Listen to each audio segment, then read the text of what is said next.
everyone. So this morning I want to go through a recipe that I'm making to make some coconut clusters.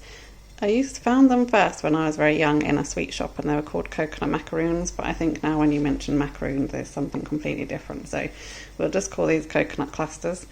I did try to record it before, but I clearly was not recording it, so I'm just starting again. So I'm making it with 90% dark chocolate. You don't have to use 90%. It's taken me a while, well actually a few years, to get up to wanting to use 90% dark chocolate. So I think I started off with like 50%. So the cheap ones that you can find in most supermarkets, their own brand, most of them I think are like 50% dark chocolate, and they're like, I don't know, maybe 50p for 100 grams, so they're not very expensive. This one is a bit more expensive, but by no means you have to use this. You can use a cheaper one and it'll still be better for you than milk chocolate. You can also make these with milk chocolate if you prefer, and with white chocolate. If you're doing it with white chocolate, then just add a little tiny bit of butter into the white chocolate to help it melt a bit easier, and also be careful not to put it in a wet dish because the water does something and it kind of goes granulated when it melts and doesn't look very nice, doesn't taste very nice, and doesn't do what you want it to do. So the coconut, I've just ordered a big bag off the internet of coconut because I've realised that it's cheaper to buy coconut and nuts and seeds in bulk like that. So I broke it up, and then what I've done is just pop it over a small pan of boiling water. You can do it in the microwave, but if you're doing this with children, it's sometimes nice to let them watch the melting process of chocolate.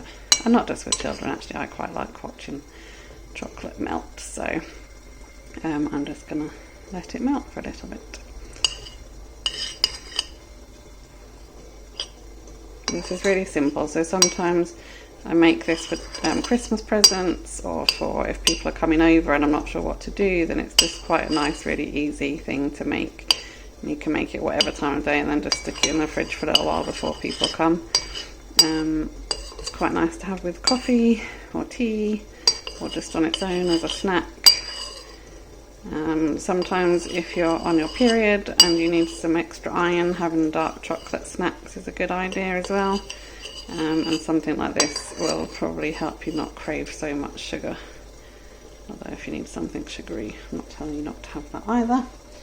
So there you can see it's all melted, so it doesn't take very long at all. We'll just turn that off. I find it easier to do it over a saucepan because, I don't know, I don't really use a microwave very much, and I find that I tend to burn things, or I forget that I put them in there. So then we're just going to pour some coconut in. Now, depending on how coconutty and how chocolatey you want them, you just put in as much as you want, and then you just mix it. So if you haven't got much chocolate and you want it to go far, then put more coconut, but just try to mix it every now and again so you can see how chocolatey and coconutty it is, so you can get your ratio right, and also so that it doesn't become too dry, because you do want it to be a bit chocolatey so that it can stick together when it's in the fridge. So this is nearly done. Just mix it all in to make sure the coconut all gets a good coating of the chocolate. This really is the simplest thing, although I do feel like I'm giving away a secret, because now all the people that think I spent ages making their Christmas presents will know that I did it very quickly. Although with a lot of love each time I made it. One time I made a whole table full of white chocolate, milk chocolate and dark chocolate ones, which was actually quite a beautiful sight. And then you literally just spoon little clumps of it onto the plate like this. I'm not going to be precious about it. You can have the children to do it, so it doesn't matter. Doesn't have to be all neat and tidy. You don't have to worry if it doesn't look like it's come out of a famous restaurant, because I think sometimes whenever people can get a bit afraid of cooking because they're worried that it's not going to look like that it's come out of a restaurant. You just need a little bit of space between each one, but they're not going to grow or anything, so you don't have to have too much space.